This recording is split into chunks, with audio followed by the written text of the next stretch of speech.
नमस्कार, आप सभी का स्वागत है एक बार फिर से आपके अपने चैनल आस्था शक्ति 108 डिवाइन पर। आप सभी को हरियाली तीज की हार्दिक शुभकामनाएं।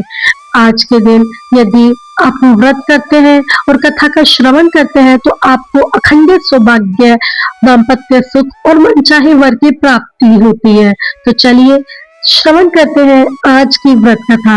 एक बार भगवान शिव ने पार्वती जी को उनके पूर्व जन्म का स्मरण कराने के लिए इस व्रत के महत्व की कथा कही। भगवान भोले शंकर बोले, हे गौरी, पर्वतराज हिमालय पर स्थित गंगा के तट पर तुमने अपनी बाल्यावस्था में 12 वर्षों तक अखोमुखी घोर तप किया। इतनी अवधि तुमने अन्ना खाकर, पेड़ों के सूखे पत्ते चबाकर व्यतीत किए।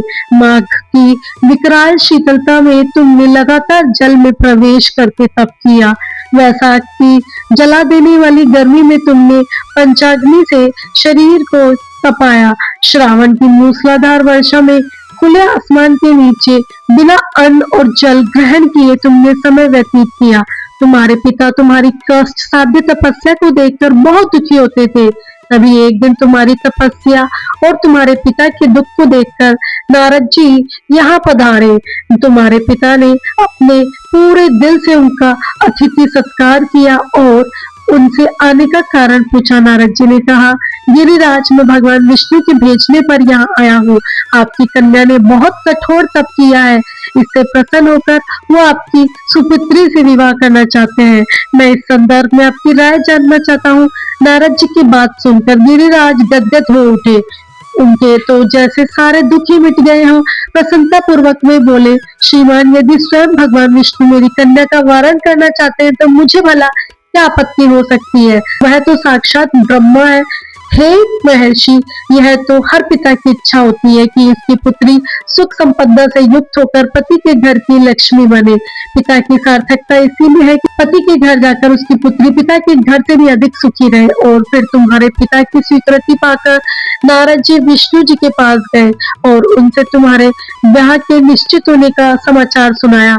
मगर इस विवाह संबंध की बात जब तुम्हारे कानों में पड़ी तो तुम्हारे दुख का ठिकाना न रहा। तुम्हारी एक सखी ने तुम्हारी इस मानसिक दशा को समझ लिया और तुमसे इसका कारण जानना चाहा। तब तुमने बताया कि मैंने सच्चे हृदय से भगवान शंकर का वरण किया है, किंतु मेरे पिता मेरा विवाह विष्णु जी से निश्चित कर चुके हैं। मैं विचित्र धर्म संकट में हूँ और अब मैं क्या करूँ। प्राण छोड़ने के अतिरिक्त अब मेरे पास कोई उपाय शेष नहीं बचा है। तुम्हारी सखी बहुत ही समझदार और सूझबूझ वाली थी।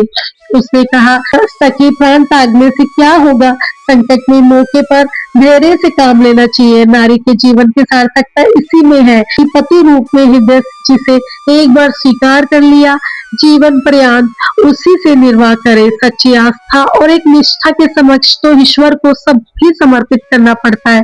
मैं तुम्हें घनघोर जंगल में ले चलती हूँ, जो साधना स्थली भी हो और जहाँ तुम्हारे पिता तुम्हें खोज भी ना पाए। तुम वहाँ साधना में लीन हो जाना। मुझे विश्वास है कि ईश्वर अवश्य ही तुम्हारी सहायता करेंगे। और फिर तुमने ऐसा ही किया। तुम्हारे पिता तुम्हें घर पर ना पाकर बहुत दुखी और चिंतित हुए। तुम्हारे पिता ने सोचा कि मैं विष्णु जी से विवाह करने का प्रण कर चुका हूँ। यदि भगवान विष्णु बारात लेकर आ गए और कन्या घर पर ना हुई तो बड़ा अपमान होगा। मैं तो कहीं मुंह दिखाने लायक योग्य भी नहीं रहूंगा। यह सब सोचकर गिरिराज जोर शोर से तुम्हारी खोज करवा रहे थे। इधर तुम्हारी खोज होती रही और उधर तुम अपनी सखी के साथ नदी के तट पर एक गुफा में मेरी आराधना में लीन थी। भाद्रपद शुक्ल तृतीया को हस्त नक्षत्र था। उस दिन तुमने रेत के शिवलिंग का निर्माण करके व्रत किया। रात भर मेरी स्तुति करके गीत गाकर जागी। तुम्हारी इस कष्ट साध्य तपस्या के प्रभाव से मेरा आसन डोलने लगा। मेरी समाधि टूट गई। मैं तुरंत तुम्हारे समक्ष जा पहुंचा और तुम्हारी तपस्या से प्रसन्न होकर तुमसे वर मांगने को कहा। अब तुम अपनी तपस्या के फल स्वरूप मुझे अपने समक्ष पाकर बहुत खुश हुई। तुमने कहा, मैं हृदय से आपको पति के रूप में वरण कर चुकी हूँ। यदि आप सचमुच मेरी तपस्या से प्रसन्न होकर यहाँ पधारे हैं तो मुझे अपनी अर्धांगिनी के रूप में स्वीकार कर लीजिए। तब मैंने तथास्तु कहा और यह कहकर कैलाश पर्वत पर लौट आया। प्रातः होते ही तुमने पूजा की समस्त सामग्री को नदी में प्रवाहित करके अपनी सहेली सहित व्रत का पारण किया। उसी समय अपने मित्र बंधु और दरबारियों सहित गिरिराज तुम्हें खोजते खोजते वहां आ पहुंचे और तुम्हारी इस कष्ट साध्य तपस्या का कारण और उद्देश्य पूछा। उस समय तुम्हारी दशा को देखकर गिरिराज बहुत दुखी हुए और तुम्हारी पीड़ा के कारण उनकी आंखों में आंसू उमड़ पड़े। तुमने उनके आंसू पोंछते हुए विनम्र स्वर में कहा, पिताजी, मैंने अपने जीवन का अधिकांश समय कठोर तपस्या में बिताया है। मेरी इस तपस्या का उद्देश्य केवल यही था कि मैं महादेव को पति के रूप में पाना चाहती थी। आज मैं अपनी तपस्या की कसौटी पर खरी उतर चुकी हूँ। आप क्योंकि विष्णु जी से मेरा विवाह कराने का निर्णय ले चुके हैं, इसीलिए मैं अपने आराध्य की खोज में घर छोड़कर यहाँ आ गई थी। अब मैं आपके साथ इसी शर्त पर घर आऊंगी कि आप मेरा विवाह विष्णु जी से नहीं, महादेव जी से करवाएंगे। गिरिराज जी मान गए और तुम्हें घर ले गए और कुछ समय बाद पूरे विधि विधान पूर्वक उन्होंने हम दोनों का विवाह सूत्र बांध दिया। हे पार्वती, भाद्र की शुक्ल तृतीया को तुमने मेरी आराधना करके जो व्रत किया था, उसी के फल स्वरूप मेरा तुमसे विवाह हो सका। इसका महत्व यह है कि इस व्रत को करने वाली कुंवारी कन्याओं को मन वांछित फल देता हूँ और विवाहित महिलाओं को अखंड सौभाग्य मिलता है। इसीलिए सौभाग्य की इच्छा करने वाली प्रत्येक युवती को इस व्रत को पूरी निष्ठा और आस्था से करना चाहिए। इस दिन सुबह स्नान करके व्रत करने का संकल्प ले। कहे, मैं अखंड सौभाग्य की प्राप्ति के लिए हरियाली तीज का व्रत कर रही हूँ। स्वच्छ वस्त्र धारण करे और लाल, पीला या हरा वस्त्र पहने।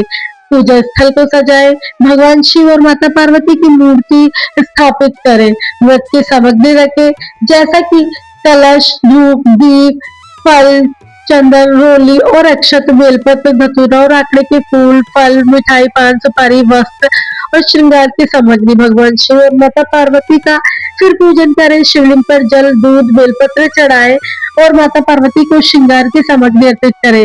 व्रत की कथा सुने या पढ़े और पूरी रात जागरण करें। तो दोस्तों, यह थी हरियाली तीज के व्रत कथा। आपको कैसी लगी कमेंट में बताएं। साथ ही हमारे चैनल को सब्सक्राइब करना ना भूलें। धन्यवाद।